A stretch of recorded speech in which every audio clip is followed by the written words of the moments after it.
ウリュウ。マリア、返事して。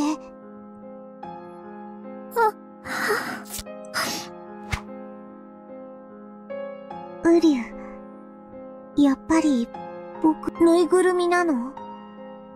布と綿でできてるから喋れるわけないの？だから、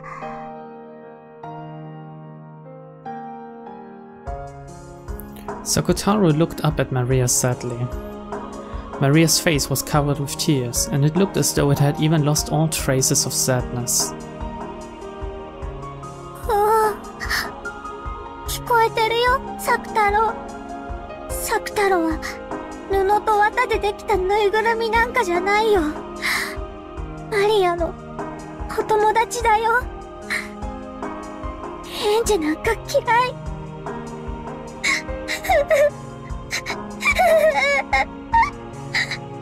ウリュウ、マリアごめんね。マリアごめんね。ウリュウ。Sakotaro regretted doing that.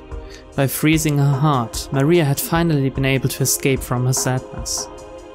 By speaking up and calling her back, he'd caused her to be overwhelmed with sadness again.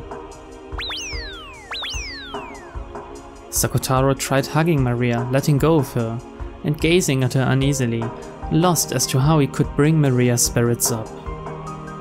He might have looked a little humorous doing that. In the end, that was enough to distract Maria from her sadness.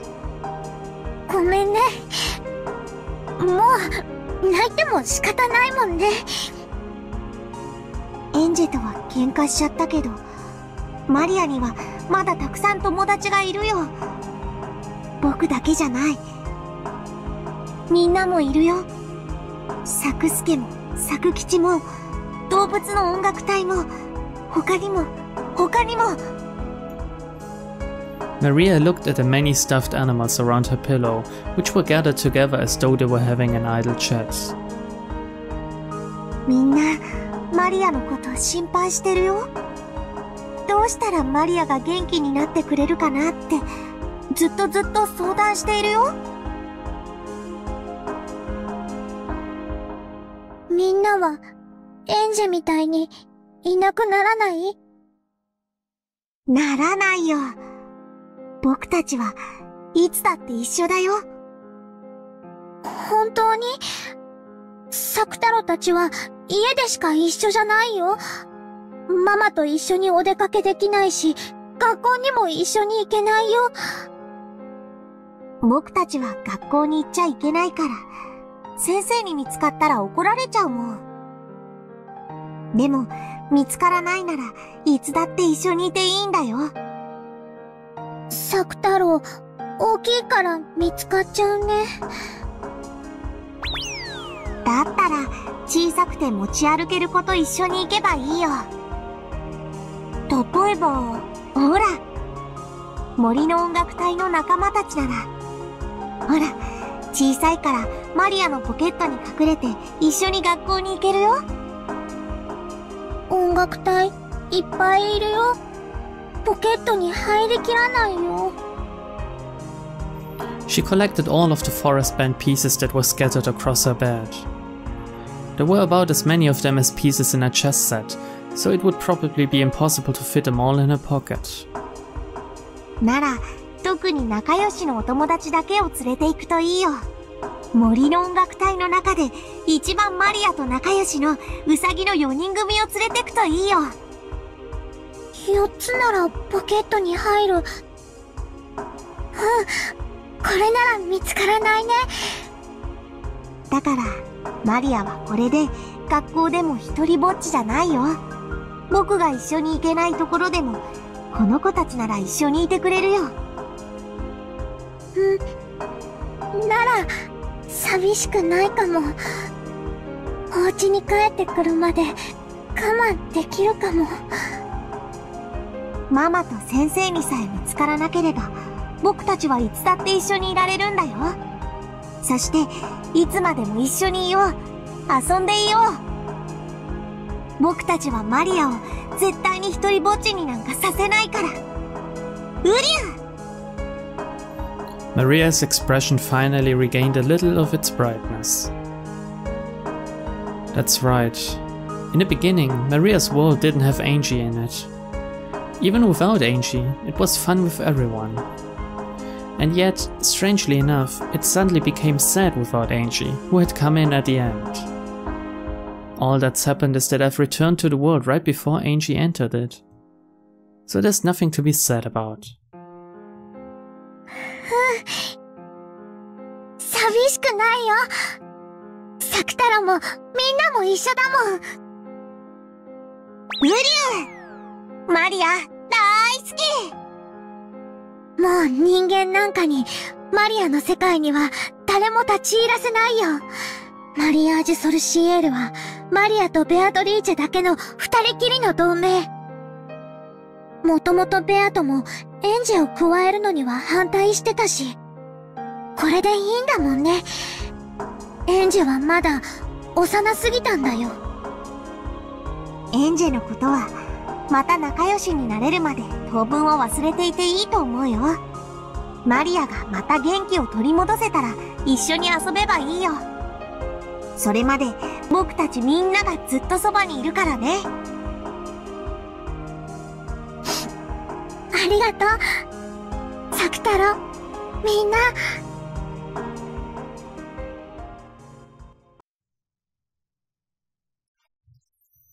Then, Maria once again regained her former world. She regained a world that wasn't lonely, where she was surrounded by many friends. Just like usual, she didn't have any human friends at school, but her magic friends were always with her. The rabbit band she hid in her pockets talked with her during class, sounding like they were having fun. Just listening to that greatly embellished the time she spent in class. Maria made it so that, as long as Mama and the teachers didn't find out, her other friends could always be with her. When Mama told Maria to go play outside, Maria would secretly pack Sakutaro and Sakusuke and the rest into her bag and play together at the library or somewhere. Even when Mama was late coming home, and Maria went shopping for dinner, she always went with Sakutaro. The man at the convenience store and the other people were nice to Sakutaro. He sometimes gave a second portion for free for Maria and Sakutaro. When Mama found out, Maria would get in trouble for bringing Sakutaro and the rest outside. When the teacher found out, Maria would get in trouble for bringing toys to school. The toxin must be strong in Mama and the teacher. That's why Sakutaro looks like a normal stuffed animal to them. After all, the convenience store man and the others say hello to Sakutaro. Not all humans are hopeless. There are tons of people who, unlike Angie and Mama and teacher, can say hello to magic friends like I can. Maria-chanかい？いらっしゃい。今夜もママは帰りが遅いのかい？でも、サク太郎たちも一緒だから寂しくないの。ねえ、サク太郎。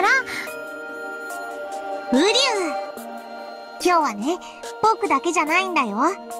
他のお友達も一緒なんだよ。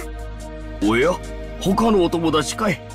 今日はどんなお友達が一緒なんだい？今日はね、森の音楽隊のウサギさんたちも一緒。ほら、ポケットに入ってるの。Maria began to line up forked ceramic rabbit dolls on the register. As the owner of the shop looked at it, smiling, he sent a signal to a part-timer with his chin. Then, the sign on the other register that said closed was taken down, and a voice called out for everyone to move over there. All of the people in line behind Maria lined up behind that one. そうかそうか。マリアちゃんにはお友達がいっぱいだね。ママも早く帰ってきてくれればいいのに。ママはまたお仕事が忙しくて会社にお泊まりなの。最近はよく忙しくなるの。マリアと電話でお話しする時間も全然取れない。でも寂しくないよ。マリアにはサク太郎たちがいるもん。ねえ。ウリュウ。うさぎの音楽隊のみんなも一緒だもん。ほら、キューキュー。ウサギの鳴き声ってキューキューだったっけ？はて、そういや聞いたことないな。After smiling at Sakutaro, who was poking his head out of her knapsack, she played around with the rabbit band on the register, making them frolic around. Although the shop manager gazed at this pleasantly, he had a slightly pitying look on his face. This was apparently a single mother household, where the mother had to work hard and couldn't come home very often. On top of that, it looked like this girl didn't even have any friends. As he watched her play around happily with her dolls and claimed that she wasn't lonely despite everything, he couldn't help but feel a kind of compassion. And actually, this wasn't limited to him alone. Maria had become quite famous in this shopping district. マリアちゃん、たまにはおでんも食べなさい。卵とか練り物とか食べないと大きくなれないよ。おー、クリームパンじゃダメ？ウリュウ、いろいろ食べないと大きくなれないよ。今日はおでんにしよう。じゃあおでんにする。そうしなさい。おじさんが多めに入れておくよ。からしいる？ウリュウ、辛いのは苦手。そうかそうか。じゃあ、こぼさないように持って帰りな。温かいうちが美味しいよ。ありがとう。She had planned on getting some sweet pastries for dinner, but since Odin had been recommended to her, she would be having that tonight instead. Letting someone else determine the menu makes for an unexpected and interesting meal. Very often, Maria had to decide what her dinner would be on her own, so it was easy for the menu to get a little one-sided. So, it felt fun to have a meal she hadn't anticipated. ウリュウ、おじさん、おまけしてくれてありがとう。お家にいる他のお友達にもよろしくね。途中でつまみ食いしちゃダメだよ。まっすぐお家へ帰ってから食べるんだよ。おじさん、ありがとう。 Maria raised the bag with the Odin container high.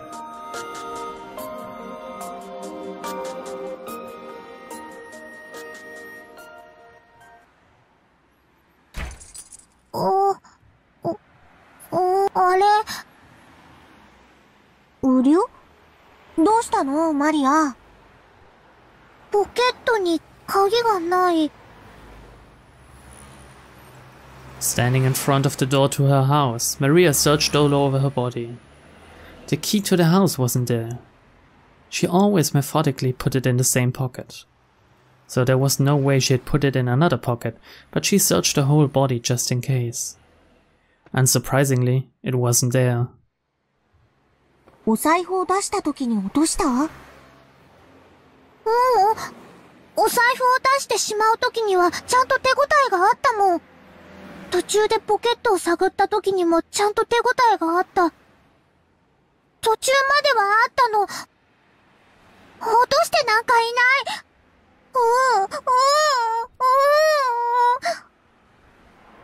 Even though the late autumn wind had been bearable when Maria had been thinking of returning home where the heater was, now that she was confused and had lost her key, that wind tormented her. But no matter how hard she searched, she couldn't find her key. She turned out all her pockets and even tried taking off her jacket and hiding it, but to no avail. Of course, she also turned the knapsack Sakutaro was in upside down, but the key didn't come out.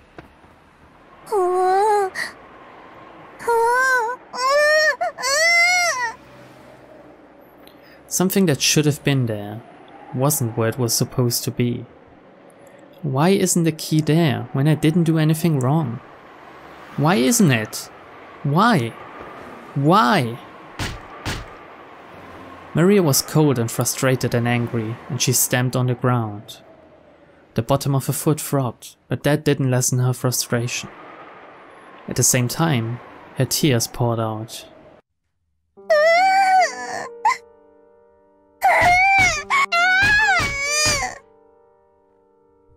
wasn't her fault. So it was someone else's fault.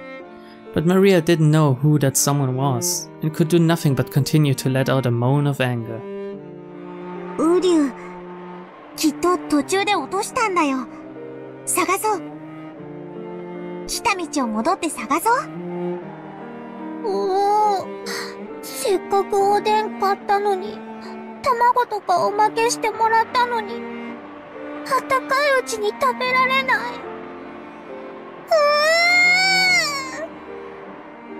マリア、悔しいけど探そう。誰も悪くないよ。探そう。Maria finally lent an ear to Sakutaro's words and began to trot back down the road she had come on. The wind was colder than before, and it felt like it was blowing in through the corners of her jacket in a mean way. ウリュウ、しっかり足元を見て探そう。そして早くお家に帰って暖房で温まりながらおでんを食べよう。きっと美味しいよ。ない。ない。As Sakutaro encouraged her, Maria searched for the key. But she made it all the way back to the convenience store where she'd bought the oden. She hadn't found it. Just in case, she asked the man at the convenience store whether they had found a dropped key, but they hadn't found anything. One more time, she returned home, paying close attention to the area around her feet. But, unsurprisingly, she didn't find it. She was no longer frustrated enough to stomp her feet, but hot tears dripped down her face. The oden had cooled down completely. Even though she had been told it would be delicious when warm, she hadn't been able to eat it. Even though that man had given her so much free stuff. ウリュウ、泣かないで。ママは今夜帰ってこないんだよ。頑張って探そう。なんで見つからないの？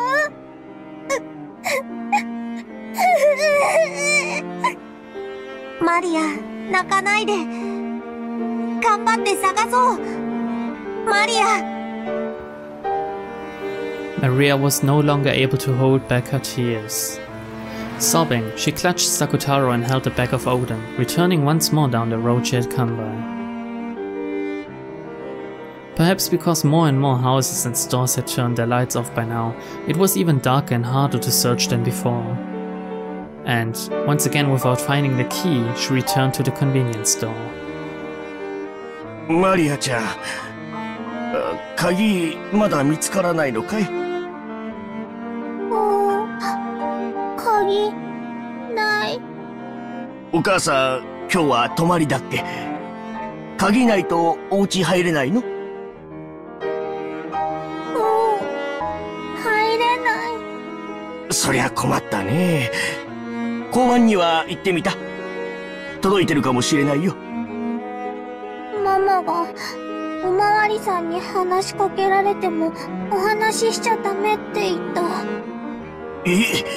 そりゃまたどうして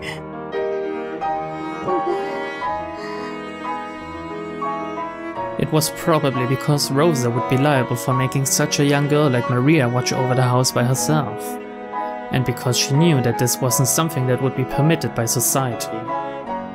So, Maria was indoctrinated into changing the stores she bought things at so that she didn't catch the eyes of adults, and into saying no more than a greeting to policemen, even if they talked to her. Maria had obediently done as she was told.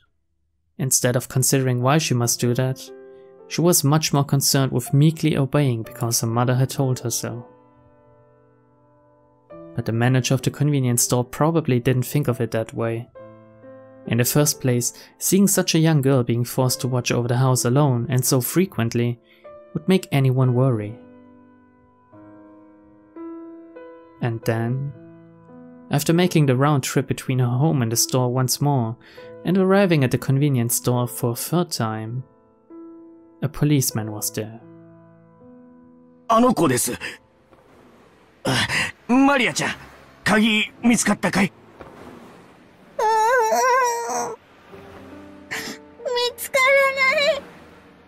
お嬢ちゃん、お名前は？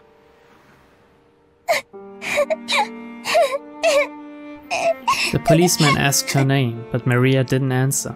お母さんにおまわりさんとお話ししちゃいけないって言われてるの？大丈夫だよ。おじさんは怖くないよ。お嬢ちゃんは晩ご飯は食べた？だけど、お家に入れないから、食べられない。お母さんはどうしてるの？今日は帰ってこないの？お仕事？お母さんの会社の連絡先、わかるかな？ Maria hung her head limply. She didn't understand why the policeman was getting mad at her. No, he probably wasn't getting mad at her, but if this reached her mother's ears, then she would definitely be in trouble. Even if she didn't understand the reason why she would be in trouble, she at least understood that much. But the policeman wouldn't let Maria go, and her head was swimming from hunger. The policeman noticed that, and it was decided that he'd listen to her story as they ate in the police box. Maria was taken to the police box. She had her oden heated in a microwave oven, and even salty rice cakes and hot tea were brought out for her. She had been told not to talk to policemen, but after being asked about Sakotaro, she responded, starting to feel that this wasn't a bad person. And anyway, she wouldn't be able to return home now, so she didn't know what to do. She told her mama's work phone number, which she had been told to tell no one of, and to use only in a very, very serious situation. In the tatami room inside the police box, as she ate the oden that was so hot it felt like it would burn her, she watched the policeman making the phone call, lazily thinking, "Ah, I'm probably gonna get in trouble." マリア、ママに怒られるかな？ウリュウ。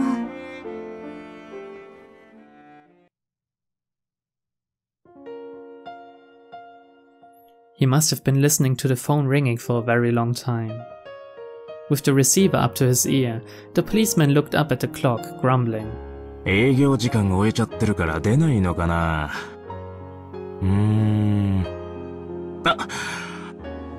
もしもし？もしもし？有限会社アンチローザさんで。こちら、小松川警察署千本桜駅前交番でございます。う大館じゃないや、後宮社長さんはいらっしゃいますか？はい。休暇中？はい。社長は昨日から3日間休暇になってます。どういったご用件で？いや。それで、どちらにおられるかわかりますかね？連絡先とか聞いてたりしませんかね？ちょっとお待ちいただいてよろしいですか？ねえ、誰か社長の旅行先聞いてる？連絡先。彼氏と札幌カニ食い放題って聞きました。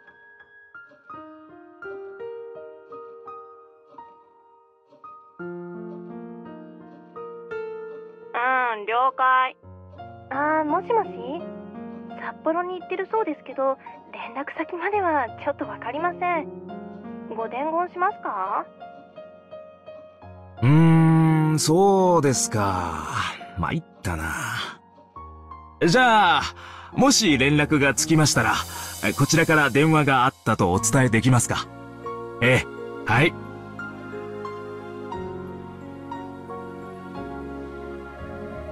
After that, I was taken to the police department, which was even bigger, and ended up spending the night there. Then, they asked me various things about myself. A lady who called herself the district welfare officer came by and asked about a lot of things. And I was told, "You poor thing." When I heard that, I learned for the first time. マリアって、かわいそうだったの？ウリュウ。そんなことないよ。マリアは幸せ。ほー。